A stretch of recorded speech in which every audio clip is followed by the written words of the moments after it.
Welcome to Higher Self Mastery, the podcast for women ready to leave behind who they were told to be and remember who they truly are.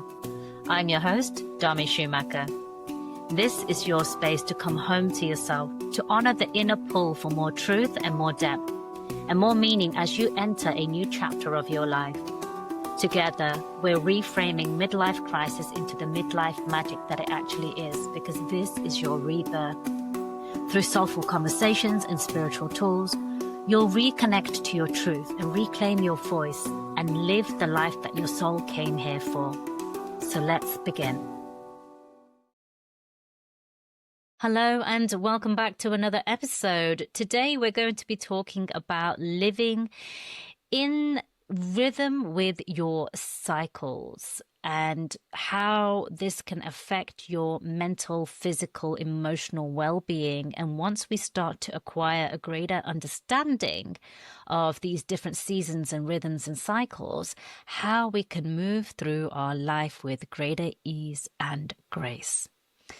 So, if that resonates for you, if this is something that you have been feeling a nudge to lean into more, this is definitely going to be an episode for you. We're going to take an all-round bird's eye perspective of the different rhythms and cycles that are affecting you, whether you realize it or not, especially us women, because unlike men, we are built in a very, very different way. And unfortunately, because we live in this patriarchal dominant society and culture, we have been so out of sync with what is natural and what is better for us to keep us healthy and running at our optimum in all areas of our life. So it is time to remember, it is time to return to what is most natural for us as women, and that begins with our cycles. So there are many different cycles that I am going to be talking about today that all affect us. If they affect men too, not all of them, but many of them affect men too, but they affect us women much more. We have the moon blood cycle, so your menstrual cycle, which can vary from woman to woman, but on average is about a 28-day cycle. You have the lunar cycle, which is on average 29 and a half days from new moon to new moon. Then you have the cycles of the year, so the seasons, depending on where in the world you are, you may have 6 seasons or 3 seasons and 2 mini seasons within each of those, or you may have the 4 seasons, which most of us who are tuning in here in the Northern Hemisphere would be experiencing or are more familiar with. And then you've got the different phases of life itself, all the way from when you were born until the day that you close your eyes, moving all the way from the child to the maiden to the mother to the crone, and a couple of more in between there as well. So we're going to be talking a little bit about each of these and how they affect you and influence you. And when we have a greater understanding of what phase we're in any given moment or time, any particular day or any part of your life, any phase of your life, and when you have that understanding and you understand what energetically that means for you, you can work with it rather than pushing against it and then finding yourself depleted of energy. This way you'll be in your power when you flow with what should be natural for you. So we're going to reverse engineer it and start with the big cycles of life, right? So first of all, you have the maiden. The maiden takes us all the way up to where it crosses over to when you start your menstruation cycle, you begin to have your moon blood and your bleed, but it's your childhood, it's the adolescence, and it's the young adult within you, right? The maiden then morphs into, traditionally, what we would say the mother archetype. So these are the different female archetypes that any woman, any girl will move through during the course of her life. And traditionally, that would have moved straight into mother. But of course, now, culturally, we have changed and evolved as women. And so we don't tend to get married as young as we did. We don't tend to have children as young as we once did. So more commonly accepted is this new archetype that bridges this phase between maiden and mother. So you are very much in your adult years, in your early 20s, perhaps, maybe even in your 30s, maybe perhaps early 30s. But you have not yet become a mother, but you are physically equipped to be a mother. And this new phase is called the enchantress phase. The enchantress phase then moves into the mother archetype, which of course is when, if women can or if women choose to, is when they give birth, physically give birth to children and nurture. And this is when we are at our most fierce and protective and alive phase of our life, because that's when we're most alert as well, right? And then the mother traditionally moves into the archetype of the crone. But now again, it is more commonly accepted that there is a new archetype that's emerged where, like myself and like many of you who are no longer looking to bear more children, I am still a mother and my child is just coming out of that phase where I feel like I need to be attentive and on her all of the time. So I myself am able to move out of the archetype energetically as a mother in the traditional sense.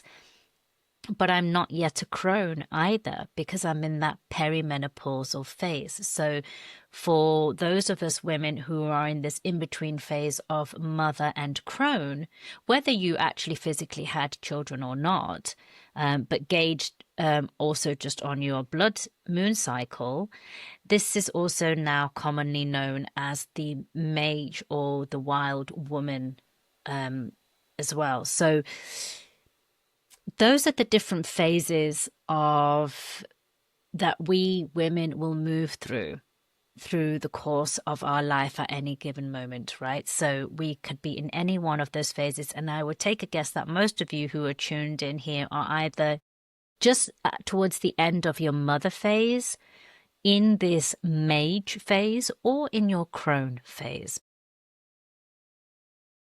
That is the biggest cycle or rhythms of life that we will experience and work with. And they have their particular energies with each and every one of those. I'll concentrate on the ones that are most likely to reflect those of you who are tuned in here. So the mother, as I already said, is this nurturing, the taking care, the looking after, also wildly protective and alert. And then the mage, the in-between of the mother and the crone, is the witchy phase, if you like. This is when we really sort of come into ourselves and begin to morph into who we really are. And that wildness starts to return and we begin to remember. And then you've got the crone. The crone is the white-haired, the grey-haired woman, the wise woman, the wisdom, the lived experience, I don't give a shit about anyone else and anyone else's opinion anymore, woman. Like, I know who I am and you cannot shake me. And there's just this strong, sturdy, grounded energy about the crone, right? That you all look up to in awe. So those are sort of, roughly speaking, the different energies associated with the different phases of life that women will experience. A little bit more micro to that are the seasonal changes. So every year we will see a rhythm and a cycle of the seasons in nature, in our environment change. For the most of us tuning in here, I would take a guess that you're in the northern hemisphere or even in the southern hemisphere. and you experience 4 seasons, or that's what we're most commonly aware of. Whether you actually get them or not is a different subject. But 4 seasons. Some of you may have 3 seasons, and within those 3 seasons, you have 2 micro-seasons within each of those, so 6 mini-seasons perhaps. But seasons exist irrespective of where in the world you are and what the specifics of that may be to your particular environment, country. And these seasons will cycle every 12 months. So when you are in, for example, I'll take the example of the Northern Hemisphere here in the UK, where we traditionally see the 4 cycles. Spring is about renewal. Summer is about growth. Autumn is about harvest and then beginning to release as well. And then winter is about rest and renewal and reflection, broadly speaking. And as we move through the different seasons, as the environment changes outside, this is also affecting us as well. And I've talked a lot about this in the past few episodes as we've navigated autumn together here on the Highest Self-Mastery podcast. Then going a little further micro than that is within the 12-month period, you're going to have the 13 cycles of the moon. So the lunar cycle, which averages 29.5 days from new moon to new moon. So let's say 29 days, right, to simplify it and round it off. And within each lunar cycle, you have got the new moon, the waxing moon as the moon grows. The new moon is, for those of you who are unfamiliar, is when the moon is completely dark. So when you look up into the night sky, if it is a clear day, or clear night, I should say, you're more likely to see all the stars, but not see the moon itself. So that's when it's in complete darkness and it's a fresh new moon. Then it goes into the waxing phase. So you'll begin to see the crescent grow. You go into the full moon, and then you go into the waning, so where the moon then begins to move through the crescent again, but it's getting smaller and smaller and smaller, and back to the new moon. And that is approximately a 29-day cycle. And each of these have a particular energy as well associated with these 4. You may begin to notice there's like these certain numbers that tend to repeat. So we had the 4 seasons. We've got the 4 different phases of the lunar cycle. And then you'll hear in just a moment, there are 4 different phases of the menstrual cycle as well. So it's like a little circle inside a bigger circle that's turning out and moving around. Sorry, that's in front of my face, isn't it? There's a little circle and then a bigger circle that is operating inside of, and then on the outside of that, you've got an even bigger circle. And so, yes, it is complex. If this is beginning to sound complicated, that's because it is, right? And it's not the easiest thing. It's easy enough to study and understand and get your head around the individual cycles, but when you start to bring it all together and then apply it into your life, that's a whole other skill. Not one that I've yet mastered, right? But I am endeavoring to, and I will talk about this a little bit more in the episode later on, but how you begin to then apply this knowledge into your personal life and how it affects you and how it can benefit you as well when you do work with these rhythms and cycles. So you go from these 4 different phases of the moon. Again, you've got the new moon, which is the darkness, is the retreat, the quietness, the reflection, the intention setting. Is a let's go inside and just rest and be quiet for a bit. Then you begin to grow. So that can be associated with winter. Then you begin to grow, and that's the waxing, and that's like spring. You start to emerge. Then you've got the full moon, which is similar to the summer energy, where you're all out there. You've got all the energy to socialize and put work out there, and you're energetic, right? You're at your most highest energy of the lunar cycle.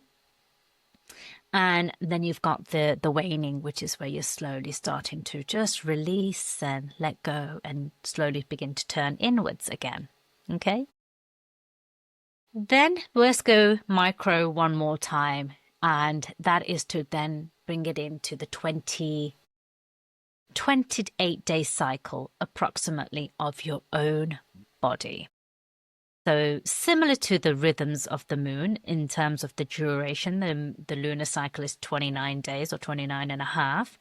Your menstrual cycle approximately averages 28 days. Now, of course, this differs from each woman to woman, girl to girl. And if you're like myself and you're perimenopausal and you're in this transitional phase of the mage, that's a whole other story because, maybe you might have a 28-day cycle 1 month and then the next month you're having a 60-day cycle and then you don't even have a cycle for another 90 days and then it comes back again, right? So it could be all over the place. And that's when we begin to rely a little bit more on the lunar cycle. If your own menstrual cycle, your own blood moon is beginning to transition and change and it's not reliable each month anymore, then I encourage you to start to work with the lunar cycle because that will be steady and rhythmic and a constant that you can keep going back to as much as possible.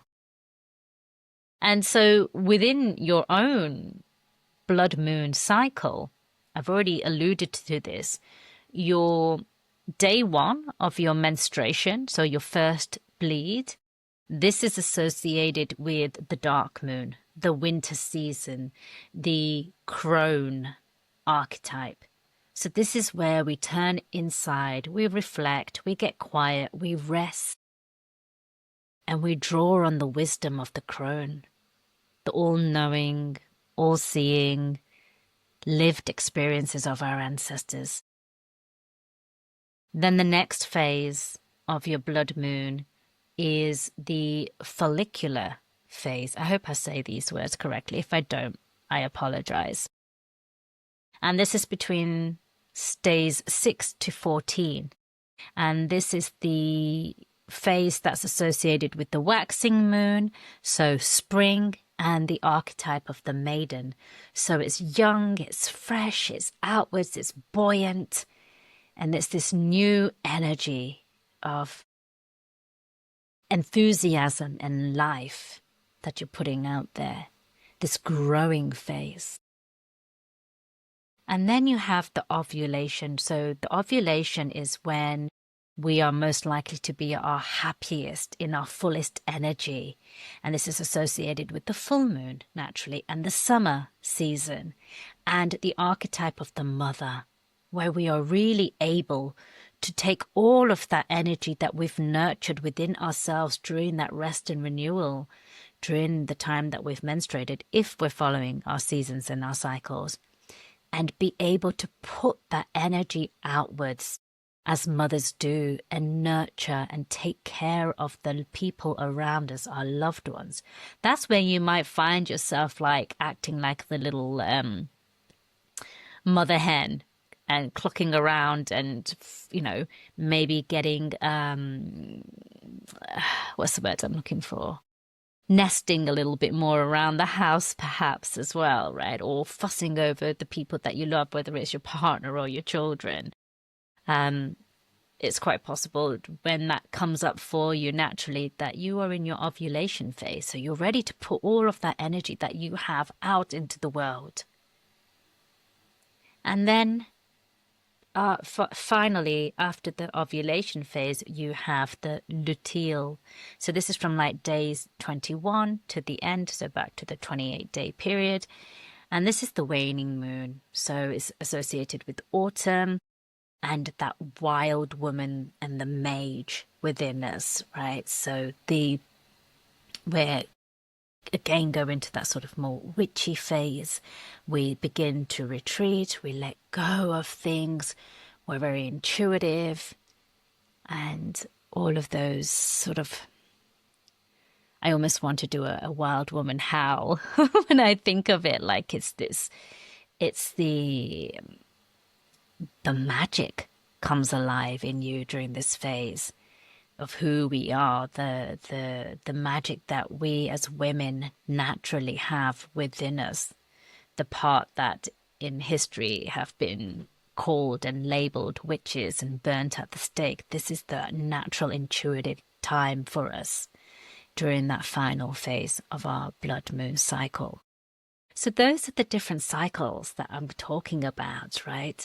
And I'm not going to go into any more into any one of those in particular. Like, I'm not an expert in this field. This is something that I'm still learning about. I have been working with it for a couple of years now, and I'll be the first to admit it's a process, especially when you're not just reading it theoretically and just intellectually entertaining your mind, which, you know, for any of you who tune in on a regular basis, I will say this time and time again, and I will not apologize and tire of saying it, because despite how many times I say it, you'll be amazed at how many people continue to play the game of the intellectual entertainment, where they just read personal development book after personal development book, or binge listen to podcast after podcast after podcast, and then 6 months down the line or 2 years down the line, they wonder why their life hasn't changed, because they feel like they've been pouring their energy into personal development, but what they've all only done is half of the work, or the first part of the work, which is to enter the world of personal development, to begin to acquire the knowledge. But unless you do something with that knowledge, unless you start to apply it to your life, unless you start to practice it and implement it into your life, it's just entertainment, and you're going to be sorely disappointed when your life still looks the same as it did 2 years ago or 5 years ago. So when I say I've been working with these seasons, or been endeavoring to work with the cycles and the rhythms and the seasons that benefit my natural rhythms as a woman for the last 2 years, some of you might be listening thinking, and what, she hasn't mastered it yet? No, I haven't mastered it yet, because I haven't rushed it, and I haven't just sat there and read book after book. I read a little bit, and then I try to implement it. I try to apply it to my life, and that takes time. And you take 4 steps forward, and you may take 3 steps back, and then you take another 2 steps forward, and then you might take 1 step back. And that's just the dance that you do. But you just keep coming back to it, and you keep trying to apply it. So it is a slower process, but it means that I'm actually starting to see and feel and experience the benefits of living in rhythm with my cycles, living in rhythm to the cycles of nature, of our planets, of life. And so, no, I'm not an expert necessarily in this particular area, because it's something that is still, I would say, very new to me, and something that I am just starting to get a handle on. But the reason I choose to share this, and I'll be honest with you, complete transparency, my creative, intuitive self was like, oh, talk about this, Dami. This is such an interesting subject. You're getting so much value from walking this path yourself. So will your audience. So talk to them about it. And then I had the little devil, so to speak, for lack of a better word, on my other shoulder saying, how can you speak about that, Dami? Because you've only just begun that path yourself. So who are you to talk about that? And so I put it aside, and I was like, no, I don't really know enough about it. And then the other little person, the creative, intuitive person on the other shoulder, came back and said, you don't need to know everything about it. Just share what you do know. And for now, that is enough, because even that is a lot to get your head around, and will offer a lot to many of you listeners who are resonating with what I'm saying, or have had the nudge already in different areas of your life. Maybe the universe has been synchronous. I can't say the word now.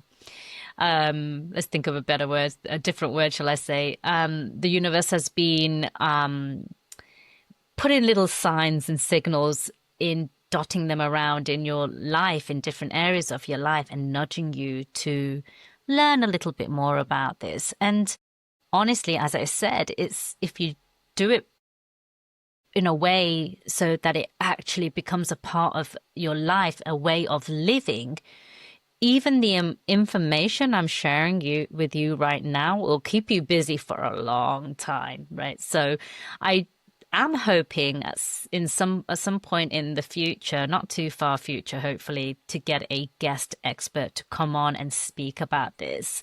I have got somebody in mind. It's I'm going to hold the intention. I'm not going to say it out loud, but I'm going to hold her name in my heart as I say this because she is the most ideal candidate, but she's also a very popular and busy woman. But we will get the right expert on here to speak a little bit more about this in greater detail, whose brains we can pick for all of our benefits so we can really start to move even further forward with this. Okay. So I won't say any more on the different rhythms. You can by all means go and I encourage you, if there's a particular rhythm that I talked about that resonates for you, is really particularly calling you, then go off and do a little bit of research. There's so much information out there on the web, or pick up a book and go do a little bit more reading for yourself. There's so much to get started with. Like I said, the most difficult part is to begin to implement it in your life. So start off small. But one of the reasons this came to mind, one of the reasons that I mentioned these two little, the devil and the angel for lack of words, sitting on my shoulders. And the second time the angel, so to speak, came back and sat on my shoulder. And again, really what that is a nudge from the universe saying, no, you really need to speak about this subject, Army, and share it in whatever capacity you can. Just share it. And don't worry about how much you know and you don't know. The reason that second little angel came back, or the second time it came back, I should say, was a nudge that I had from after reading a book. And I'm going to link this book in the show notes because honestly, it's such a beautiful book. So some of the ladies tuning in here, I know, are also in my book club, and you'll know immediately what I'm talking about, which book I'm talking about. So it's called Wintering by Catherine May. And when it came up, I digress a little bit here, right? But when the book came up in our book club list, honestly, this is again full transparency here. And I share this in full transparency because I think it's important to own up to when we catch ourselves, because this is part of the personal growth and the process is to be able to take responsibility for how we react and behave and admit when that's not necessarily for our highest good. And so when this book came up in the list, my initial thought was, I'm not keen on reading that book. One, because it was nonfiction, and I already have a big pile of nonfiction book, which I'm very excited to chew through and is waiting for me to chew through it, right? So I didn't feel I wanted to add to the nonfiction pile. And I quite enjoy the book club that I go to for the variety that it introduces me to in different genres of fiction. And then the second reason was because the book's called Wintering, and I didn't read into it, but I got a gist for what it might be about. Oh, no, I didn't get a gist for it. I assumed that I knew what it was going to be about. And I just thought, this is the self-righteousness that came out of me. And I'm not ashamed to admit I can be very self-righteous sometimes. And this is a quality, an identity that I am continuously working on dissolving because I don't want to be self-righteous. And the self-righteous part of me went, well, there's going to be nothing in that book for me to learn. Like, I'm pretty good at living with the cycles and wintering anyway, and basically living with the seasons and hunkering down a little bit and slowing down in autumn and slowing down in winter. So it'll be entry level, and I'm sure there's nothing new in that book. So I almost didn't read it. And I'm so glad, against my better judgment, or that little voice in my head said, read the book, Dami. Go and just go and discover what it is. Actually, go and discover what it is. It's not what I thought it was going to be. Yes, it's all of that, but it's that and so much more. And it's just beautiful the way that the different layers of wintering are woven. And so anyway, without going into that particular book any further, this is not a book review episode. I recommend that. As I said, I'll put it in the show notes for those of you who are interested. You can get it in all of your local bookstores, or the popular bookstores, and even just like get it out from your local library if you want to. But it was during a time in the morning earlier this week when I was reading this book that I had another realization around cycles and rhythms. And that's when I was just like, okay, I really have to speak about this, because what came to my mind was a memory. And with that memory and what I was reading in this book came the fresh perspective of a new way of looking at something that I have previously done, and how that is now shifting and changing for me. So traditionally, and this is probably the first year, I have always said that summer is my favorite month. I love the sun. It shines on me. Who used to sing that at school? So I really do love the sun, and that hasn't changed. I love the sun. And if it's sunny, I will slap on the sunscreen and I'll be the first one out there in the garden, sizzling under it and just chasing the sun. I do love it. I love it so much that it's been a topic of conversation in my family, in the house here, how we are looking to emigrate to a part of the world where the climate is less seasonal, but more of a t-shirt weather all year round. So I can just bask in the sun all year round, and the warmth as well. And I'm not saying I don't enjoy that anymore. I do. I really do. However, and this is a big however, there has begun to be this shift within me where I am no longer resisting the colder, darker months. I never thought I did have a resistance. And I've said for many, many years that I actually really enjoy all the seasons. And that is also true as well. I do. I've always enjoyed winter, and I've always enjoyed spring, and I've always enjoyed autumn as well. But summer was always my favorite. And maybe this is changing because of the phase and the season that I'm in my life now. So I'm in this mage phase, which is this autumn phase, but also probably closer to crone than I've ever been, which is the winter phase. And so I'm really feeling in my element and ready and at home for these seasons, and seeing them with fresh new eyes and new perspective and gratitude. And this year has been unlike any ever before, where I've just really relished the coming of the cooler climate and the darker days and the shorter days as well, because with that means because now I am working with my rhythms and my cycles, the opportunity to slow down and rest more.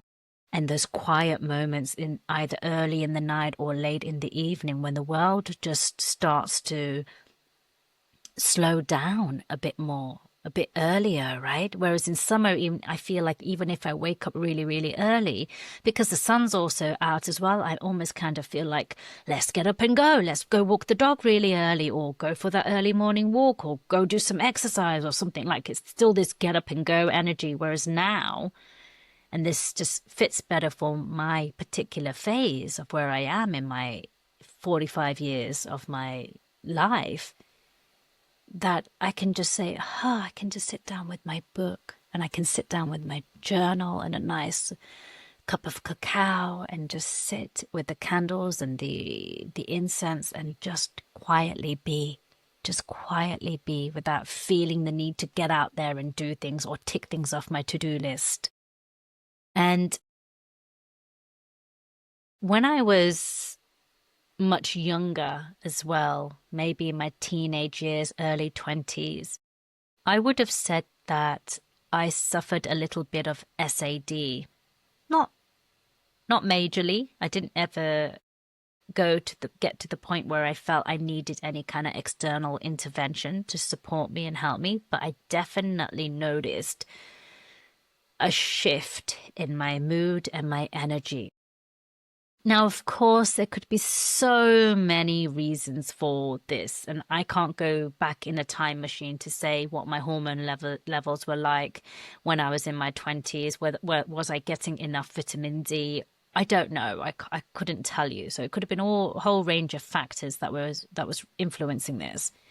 But I definitely had some mild SAD. So for those of you who are wondering what SAD is seasonal affective disorder, where I don't quote me on this because I'm not the scientist, but to my knowledge, if I'm correct, they don't exactly know what causes it, but the main culprit they believe is the lack of vitamin D, and not just consuming vitamin D as a form of a tablet or a supplement, but the actual process of our body generating its own vitamin D. And we predominantly do this through exposure to the sun. So you can see how in the winter months there is a huge reduction in this, and which is why a lot of people do take vitamin D supplements in places like England during the winter months.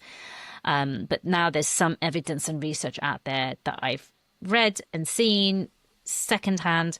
I haven't gone out and done the research myself. That it's not good enough to just be taking the supplements. Our body actually needs to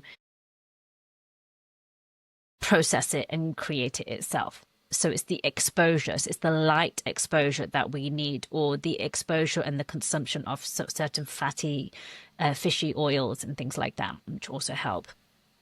So I had this mild SAD, and also, I'm not going to lie, until recently, I don't know how recent, maybe 4 or 5 years ago or something like that, perhaps, I've always really suffered from FOMO, so fear of missing out. I've always felt like anyone who's had FOMO, you know what I'm talking about. For those of you who don't know what I'm talking about, it's this constant need to be everywhere and be a part of everything, and feel like if you don't go or don't attend a social situation or social engagement or activity, that you're going to miss something magnificent. So doesn't matter what your body's saying, doesn't matter how you're feeling, whether your body and your mind is saying curl up in bed with the book, you will just push through and you will go out. And that's what I did for years and years and years. I had such massive FOMO. I'm sure I could trace back where that comes from social anxiety and the fear of not fitting in and being rejected socially amongst friends, all of that kind of stuff. You see how everything's always linked, right? It doesn't just appear from nowhere. But then this fear of missing out also didn't really fit with this winter energy which is telling you to just slow down. And I'm like, no, I've got to go here, and I've got to go there, and I've got to go there, and I've got to go there. And you're like 21 years old, and you feel like you can because you're invincible. And to some degree, you can, but at a cost that you just don't realize. How many of us, would go and do an all-nighter at a nightclub, and then come home, have a shower, and then walk straight into university the next day, and then do an 8-hour day at the university, and then maybe that evening go back to the pub.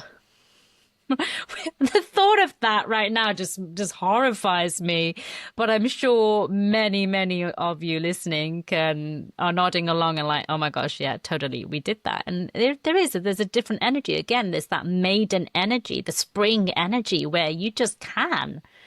And so with all of that, summer was always my favorite season, and winter just was always this, like, I was always pushing against it.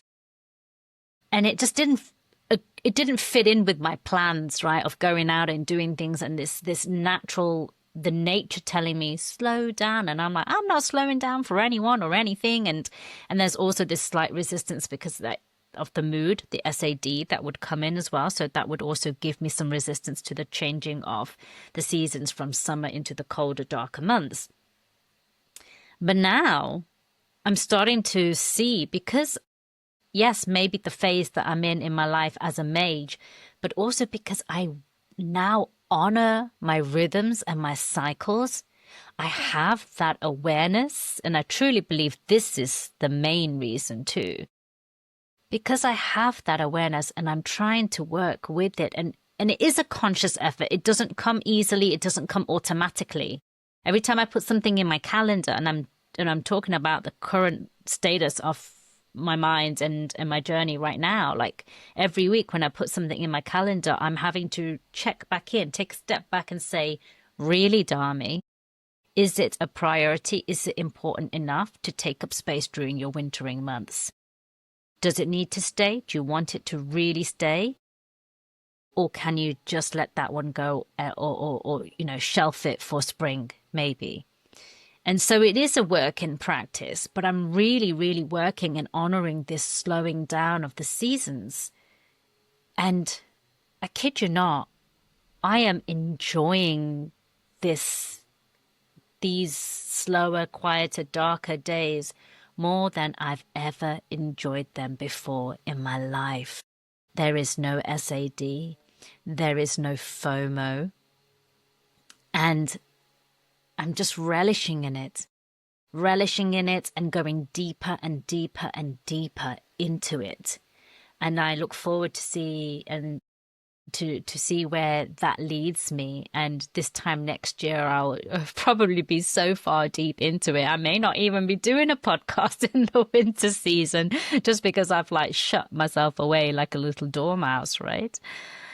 So that was a nudge from the universe, a reminder of how I've begun to honor my seasons and how it's benefiting me. And also that nudge from the universe to say, just go out there and share your experience, Dami, because somebody will benefit from hearing this, right? And however small or generic, or not generic, but general the takeaway and the information might be today, it's not specificity we're really talking about today, but this broader picture of, are you living in rhythm with your cycles? Because it shows up in all areas of your life. And this is the other thing, consistency.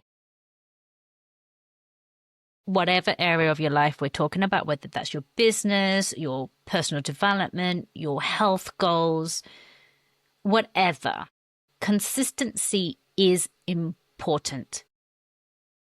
I promise you, it is such an important component to making progress, to holding yourself accountable, to ensure that there is this forward motion that continues. However, consistency that works against your natural feminine rhythm and cycle is not something that I would encourage. And this is where I think so many of us women get caught and trapped, and why we fall off this bandwagon when it comes to consistency. And I'll give you some examples. Consistency in your business, if you run your own business. Almost all of us, to a lesser or greater degree, have some kind of social media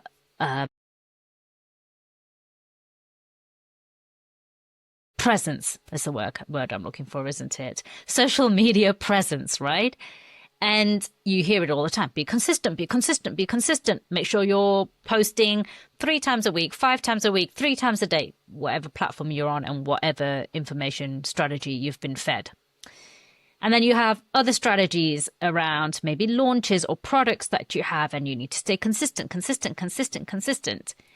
Or maybe it's in your health. right? Maybe you're trying to get into better shape. Maybe you're trying to lose weight, whether that's through exercise or whether that's through a particular diet, a food plan that you have, and you need to stay consistent with the food plan that you've got or with this exercise regime that's been laid out for you.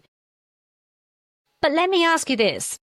How many times, whatever example comes to your mind, have you poured yourself into this with commitment, with motivation to make a change in your life? Now, I'm not saying your cycles and your rhythms are the only contributing factor in the results of whether you are consistent or not. No, there are, of course, other variable factors such as beliefs and old habits and the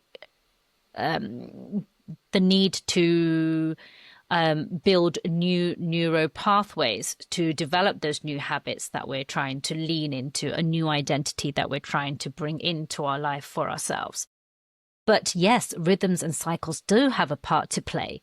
Because if your food plan tells you that you have to eat a certain way and that plan follows pretty much the same format every single day over the course of 30 days, well, it's no wonder that you struggle to stick to it, or when you do stick to it at some point, whether it's weeks or months, you end up falling off. Because how many of you naturally find that there are days within your month, your menstrual cycle I'm talking about now, where you can eat and eat and eat and eat and eat, and you just feel like your appetite is insatiable. And then you'll go through a phase where you'll eat half the amount of food that you normally would. There's just no appetite. There's nothing wrong with you. You're not sick. You're not ill.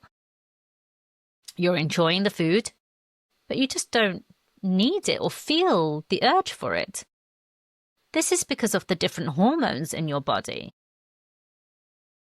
And so in the same way, how then are you expected to stick to this 30-day food plan that's been written up for you by somebody on the other side of the world, probably a man for the most part? It is getting better now. Women businesses are out there, women leaders, coaches, entrepreneurs leading other women. But even so, if it's been written out for you and you happen to start it on a random day and that plan is not created to honor a woman's menstrual cycle, it's not going to work for you. Or it's going to be really challenging. And at some point, I'll be really surprised if you are actually able to stick to it on a long-term basis. I think most likely you will fall off. And the same with social media strategy. I hear it all the time amongst my girlfriends. Oh, I hate doing this, but I have to do it because you have to keep showing up. Yeah, there is that. But also, there is a phase in our menstrual cycle. There is a phase when we work with the lunar cycle where we are going to be at our most creative, where our creative genius just flows. So that's when you do the bulk creation. Get it all out. At least get all the ideas written down, if not finalized and edited and recorded maybe, right? But get all the creative energy out of you when that feels natural, when it feels enthusiastic, when it feels easy, rather than trying to do it on a daily or weekly basis. Because you can do it that way. That is the masculine energy, because the masculine energy, I believe, the male cycle is don't quote me on this, but I think it's something like every 2 hours. So they too, men also have a cycle, but it's so much shorter. And then that cycle just repeats every 2 hours, every 2 hours, every 2 hours, every 2 hours, every 2 hours. So when you look at a man's energy and their output and their emotions, they seem more consistent on a day-to-day basis. Whereas we don't have that. Our cycles are so much longer. The Dharmi that showed up this time last week is quite different to the Dharmi sitting in front of you right now recording this podcast. because I'm in a different phase of my life right now and how I'm feeling and what I need. And so how can we be expected to, as women, to fit into this patriarchal man-made schedule and expectations? And I get it.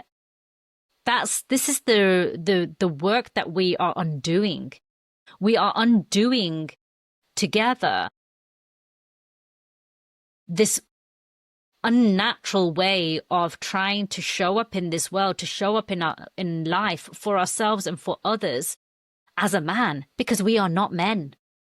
And it doesn't work. And you may have taken yourself, your business, your family, your health so far by doing it according to that schedule, according to those rhythms. But I almost guarantee you there will have been a cost, because it is not natural for us as women to do that, and it is not sustainable. There may have been a cost, most likely to emotional, physical, or mental well-being at some point, if not currently. But the good news is that you don't have to do that anymore. Yes, it is still something that is a relatively new topic. So depending on your environment, where you work, who you live with, this might be something that you can easily introduce into your life. And this is my takeaway for you. We're going to start to wrap up now. First and foremost, go and do the reading for yourself. Go and do the learning for yourself. Go and explore and notice what your own rhythms are. Just begin even by tracking your rhythms if you're not aware. Notice the obvious ones are like, so what phase are you in? Are you a crone? Are you a mage? Are you a mother? Maiden? Enchantress? We are, if you're in the Northern Hemisphere and you're tuning in, we are in autumn. So that one's already a given. You can just look up even on your iPhone to find out what phase of the moon is. If by the time this episode comes out, we have just passed the full moon, so we will be in the waning part of the lunar cycle. But then also look at your menstrual cycle. That's the one you need to really sort of begin to track if you don't already track. And if you don't have that, work with the lunar cycles, as I said. So just start there if that's a starting point for you. But then when you're planning your social calendar, when you're planning your business calendar, how can you honor your cycles and your rhythms when you're putting everything into your calendar? Can you, to the best of your ability, leave space, try and do the creative work during the creative phases of your cycle? Can you leave space so then when you are menstruating, you really do have the space and the time to just retreat with a nice hot cocoa and a book and a journal or whatever that is? A Netflix. Doesn't have to be journaling and things like that. You know, everyone likes a little bit of TV sometimes. Whatever it is for you. Can you begin to do that? So the first invitation here is to begin to start exploring this for yourself. Begin to introduce it into your life for yourself. The second thing then is to have these conversations with your nearest and dearest, your loved ones, whether that's your children, your partner, and then even beyond into the workplace with your boss, if you can. Now, this is more difficult, but for some of you, it will be possible. And see, is it possible where you can work together? Even if they just have that awareness, are they even open to that conversation? So then they are aware that, okay, during this phase, maybe you'll have more energy. Maybe you'll have less energy. Maybe this is the time for you to collaborate and do some teamwork. Maybe this is the time to just give you those projects where you can just sit quietly and get on with things. I appreciate that's an ideal scenario, and that is so much more difficult to do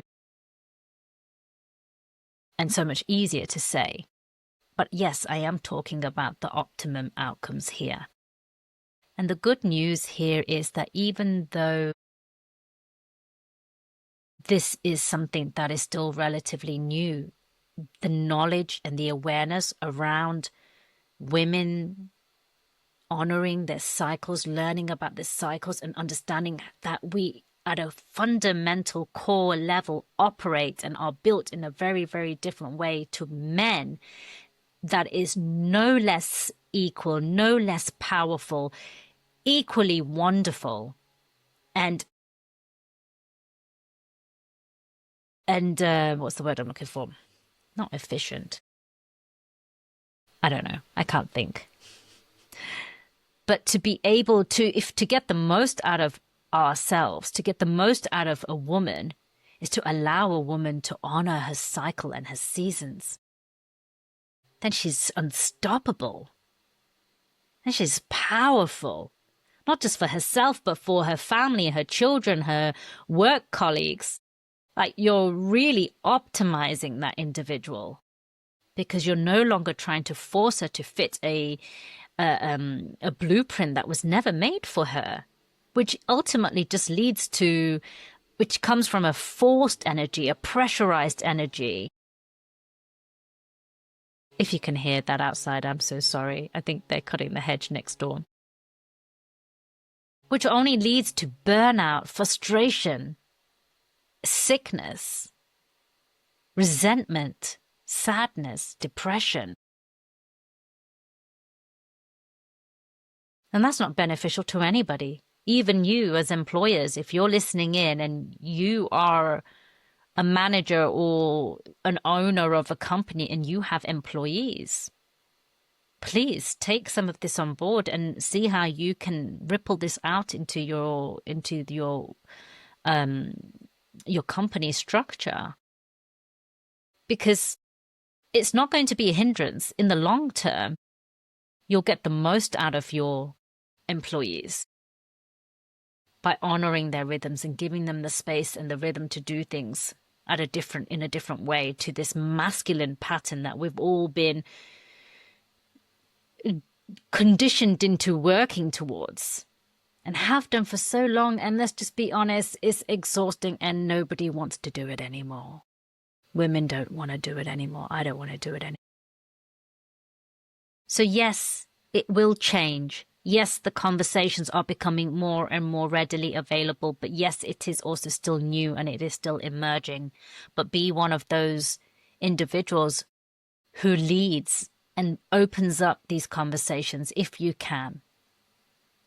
And if the conversation doesn't go, whether it's with your partner or with your employer, if it doesn't go the way that you are hoping it will go and it's met with resistance or it's met with sneers and giggles and laughter and brushed off, that is not defeat. That is not failure. That is feedback. It is feedback that is telling you, is this the right place for you? Is this where you still want to be? Can you have further conversations? Can you approach this subject in a different way? But again, don't come from this fight, forced energy that I need to fight until you understand my point and agree with me. No. Your job is not to convince. Your job is to honor who you are for yourself. And then quietly, with reverence, share it. They're either curious and open, or they may block you right off. Either way, that is a gift. Thank you so much. I'm so glad I recorded this episode. I know it will help many, many, many of you women out there listening, and even some of the men who tune into this podcast. I know it's geared at women. I know there are some men that listen because it's going to better help you to understand the women in your life, whether that's your wives, your girlfriends, your daughters, or even just female work colleagues. Drop it in the show notes, in the comments, depending on where you're listening. Let me know what your biggest takeaway from this episode is. I'd love to hear, or just even hear where you are in honoring your own cycle and journey. Yeah, that's it. Thank you. And I will see you back here next week. Take care now. Thank you for joining me on this episode of High Self Mastery. If something landed, moved you, or sparked a shift, I'd love to hear from you. Be sure to follow, subscribe, and share this episode with a woman in your life that is also ready to rise.